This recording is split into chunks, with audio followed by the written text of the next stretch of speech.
ধর্মবিদ্বেষ, সাম্প্রদায়িকতা, সংখ্যালঘু নিপীড়ন এবং জাতি পরিচয়ের কারণে যে কোনো ধরনের বৈষম্যমূলক আচরণ ও নিপীড়ন প্রতিহত করতে মানবাধিকার কমিশনের অধীনে একটি বিশেষ স্বাধীন তদন্ত সেল গঠন করা হবে। আপনাদের যে ঘোষিত ইশতেহার আছে তার মধ্যে 3 নম্বরে, এটি 3 নম্বর মানে খুবই গুরুত্বপূর্ণ জায়গায় আছে। এখন প্রশ্ন হলো ধর্মবিদ্বেষ কিংবা এখানে বৈষম্য, যে কোনো ধরনের বৈষম্যমূলক আচরণ। এখন প্রশ্ন হলো, যখন আপনারা একটি ইসলামী দলের সঙ্গে, মানে একটি না কয়েকটি ইসলামী দলের সঙ্গে জোটবদ্ধ হন, তখন কি সেই বৈষম্যমূলক আচরণ থেকে আপনারা মুক্ত? 1। 2 নম্বর কথা হচ্ছে, এরই মধ্যে সবচেয়ে যে আলোচিত বিষয় সেটি হলো জামায়াতের আমিরের যে এক্স হ্যান্ডেলে যে পোস্ট, সেই পোস্টটি নিয়ে জামাতের পক্ষ থেকে তো এটা উত্তর দেওয়াই হয়েছে, বাট বিএনপির পক্ষ থেকে আনুষ্ঠানিকভাবে যে বিষয়টি বলা হয়েছে যে সামাজিক যোগাযোগ মাধ্যমে এক্স হ্যান্ডেলে জামাত আমিরের পেজে নারী বিদ্বেষে যে পোস্ট করার 9 ঘন্টা পর অ্যাকাউন্ট হ্যাক হওয়ার দাবি যেটা করা হয়েছে সেটা আসলে যৌক্তিক কি আপনি মনে করেন কিনা?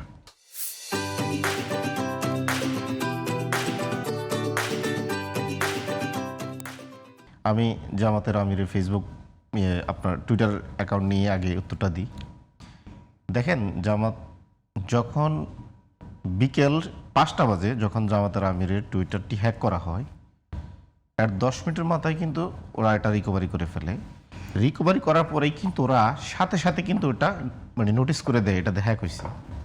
মজার ব্যাপার হলো, দেখেন মানে হ্যাকাররা হ্যাক করছে যে সময়ে, এটা উদ্ধার হয়ে গেছে প্রায় 10 মিনিটের মধ্যেই, এবং উদ্ধার হওয়ার পরে অফিসিয়ালি কিন্তু ওই টুইটে আবার মানে অফিসিয়ালি স্টেটমেন্ট দেওয়া হয়ে গেছে 5টায়, গতকাল বিকেল 5টায়। কিন্তু মানে পুরো বিষয়টা 10 মিনিটের মধ্যে। হ্যাঁ, কিন্তু দেখেন বিএনপির অ্যাক্টিভিস্টরা এটা টের পাইছে হচ্ছে গতকাল রাত 12টায় বা 11:30-11টার দিকে। তারা ওই সময় এটাকে ইস্যু বানিয়ে ওই সময় কর্মসূচি থ্রু করে দিছে, অথচ তারা দেখতেছে অফিসিয়ালি স্টেটমেন্ট দিয়েছে। তারপরে জামাতের পক্ষ থেকে জামাত রাত্রে মানে থানায় মামলা করেছে, আজকে অফিসিয়ালি স্টেটমেন্ট দিয়েছে, সাইবার ইউনিটের কাছে গিয়েছে, ডিএমপি কমিশনার অলরেডি তদন্ত করতেছে, এবং জামাত স্পষ্ট বলেছে যারা এই মানে রাজনৈতিক প্রতিপক্ষ বিএনপিকে উদ্দেশ্য করে বলছে যে তারা এবং সরকারের একটি মহল যারা যে পুরাতন ইস্টাবলিশমেন্টের অংশ ছিল এবং বিগত 17 বছর আমাদের ফোন আড়ি পাতত, বিভিন্ন সাইট বন্ধ করে দিত, সাংবাদিকদেরকে মানে তার হাউস থেকে ধরে নিয়ে মারধর করতো, ইটিভি সালামের হাত পা ভেঙে দিয়েছে যেরকম, ঠিক এরকম একটি মহল মানে এখানে কাজ করছে। মূলত হচ্ছে এখানে এস্টাবলিশমেন্ট আর বিএনপিকে দোষী করছে জামাত আজকে অফিসিয়ালি। এখন জামাত তার সাইবার টিম দিয়ে এক্সপার্ট দিয়ে প্রমাণ করে দিছে আজকে যে এটা হ্যাক হয়েছে। এখন যদি কেউ বিশ্বাস না করতে চায় এটা হ্যাক হয় নাই, তোমার হ্যাক হওয়া উচিত ছিল, এটা তোমার হ্যাক হয় না কেন, ওই জন্য আমি কষ্ট পাইছি, আমি কর্মসূচি তো দিয়ে দিছি, এখন কি করবো, এখন তাহলে কি করা আছে? এখন ওনারা চাইছে কোনোভাবে এটা হ্যাক হলে খুব খুশি হইতো, এখন হ্যাক হয় নাই এতে কষ্ট পাইছে, কিন্তু এখন কর্মসূচি তো ঘোষণা করে দিছে, এখন তো হাস্যরস্য পরিণত হয়েছে, এখন কর্মসূচি করে ফেলছে, গালিগালাজ যেগুলো কালকে রাতের মাথা নিয়ে নিছে সকালবেলা এগুলো ঝাড়িয়ে ফেলছে। এখন এই হচ্ছে ওনাদের অবস্থা। এখন ইস্যু তো একটা দরকার। এখন বিএনপির যারা অ্যাক্টিভিস্ট ভাই রাজপথের লোক, কিন্তু বিএনপির মধ্যে ইদানিং এমন কিছু হাইব্রিড বিএনপি জন্মাইছে, অনলাইন বিএনপি, এদের অবস্থা দেখলে আপনি অবাক হয়ে যাবেন। শেরপুরের একটা ঘটনা, এখানে জামাতের একজন নেতা খুন হয়েছে, বিএনপির তো একজন আহত। আমরা তো সব বিষয়ে দাবি করছি সহিংসতা, কিন্তু ওরা দাবি করছে ওই জায়গায় বিএনপির নেতা যদি, ওই যুবদল নেতা যদি খুন হইতো, মারা যেত, খুশি হইতো, এবং অনলাইনে দাবি করে ফেলছে সে যুবদল নেতা মারা গেছে। যুবদল নেতা আবার লাইভে এসে বলতেছে না আমি মারা যাই নাই, আমি এখনো জীবিত। তখন যুবদল নেতাকে আবার মানে বর্ষনা করা হচ্ছে, তুমি লাইভে আসলা কেন, তুমি মারা দেওয়া তো উচিত ছিল বা চুপ থাকতে। এই যদি ধরনের অবস্থা হয় তাহলে আপনার রাজনীতিটা কেমনে করবেন?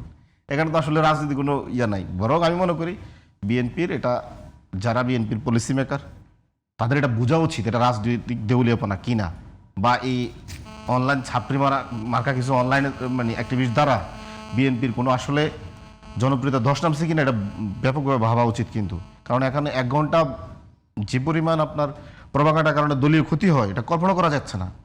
কারণ বিএনপি পলিসি মেকাররা তো সব 80 দশকের, কেউ 70 দশকের, তারা তো জানে না যে অনলাইনে এই গণগোষ্ঠীটা কি করছে। আমি যদি পুরো বিষয়টাকে একটু সহজ করে বলি, যে ধরেন আপনার যে এই যে এক্স হ্যান্ডেলের যে ঘটনা ঘটেছে সেটা পুরোটা একটা জামাত যে ব্যাখ্যা দিয়েছে সেটা গ্রহণ করলাম, বাট আপনি কি মনে করেন না যে জামাতের যে রাজনৈতিক যে আদর্শ জামাতের যে আদর্শ, সেই আদর্শটার মধ্যে নারীর সঙ্গে একটা বৈষম্যমূলক আমি- একটা আমি- আমি বৈষম্যমূলক একটা আপনার দ্বিতীয় অবস্থান প্রশ্ন আছে। ছিল এটা, আমি বলেন। আপনি বলছেন তো প্রথমত ইসলামিক দল।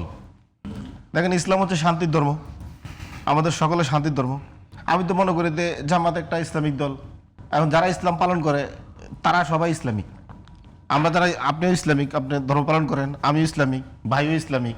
এখন দল করি না বিধায় আমি ইসলামিক না, ব্যাপারটা এরকম না।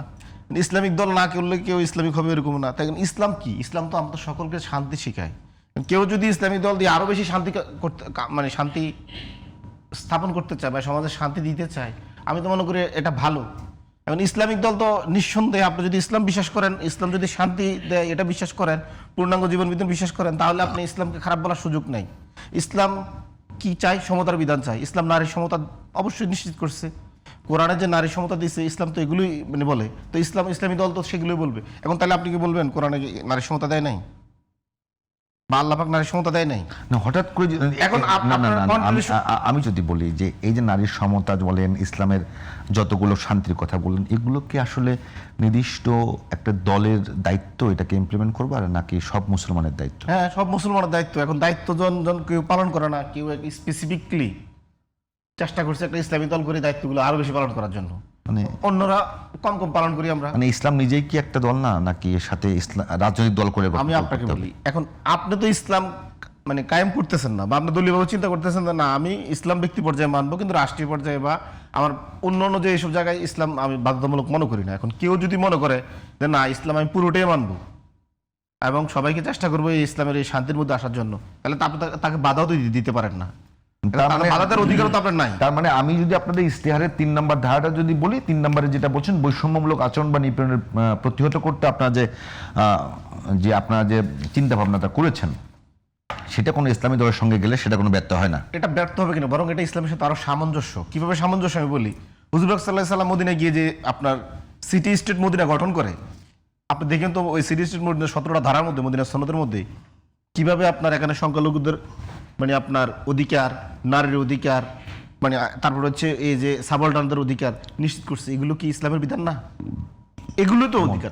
আমরা আসলে তখনও তো ইসলাম বিজয়ী শক্তি না। হ্যাঁ, তারপরেও কিন্তু এগুলো আমি আবার করছে। তার মানে ইসলাম মানে ইসলাম বিজয়ী শক্তি না, মানে যখন পর্যন্ত আপনার ইসলাম বিজয়ী শক্তি না, তখন পর্যন্ত আপনি সংখ্যালঘুদের ইনশিওর করছেন, আর যখন ইসলাম বিজয়ী শক্তি তখন আপনি বিজয়ী শক্তি জিম্মি ক্যাটাগরি ঘোষণা করবেন। যখন মদিনার রাষ্ট্র গঠন হয়েছে তখন হুজুর পাক সাল্লাল্লাহু আলাইহি ওয়াসাল্লাম সকলের অধিকার সংরক্ষণ করছে। এখন অধিকারটা কি?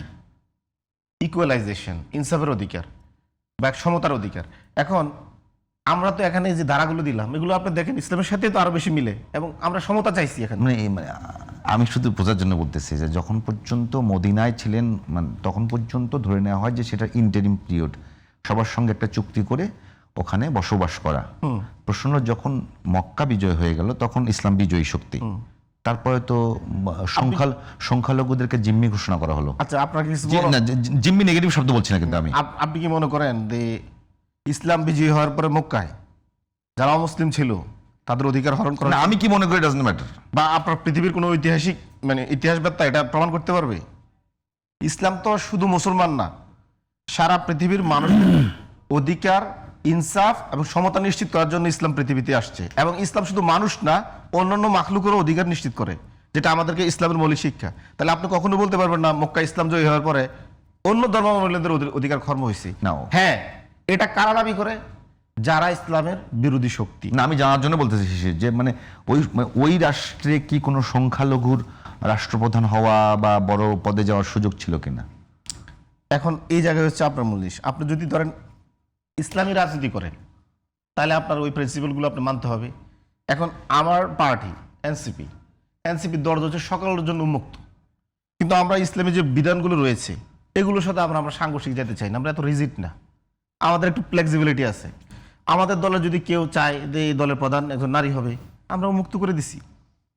আচ্ছা, কিন্তু যদি জামাতের দলের নারী কেউ হইতে চায়, ওই দলে নারী হইতে চায়, তো ওই দলের নারীরা ওটা প্রতিবাদ করুক। আমাদের দলের তো আমাদের তো জামাতের নারী মানে আমাদের দলের কোনো নারী কি আর জামাতের মানে আমির হইতে চাইবো না, সুযোগ বা বিএনপির কেউ যাবে জামাতের নারীর আমির হওয়ার জন্য?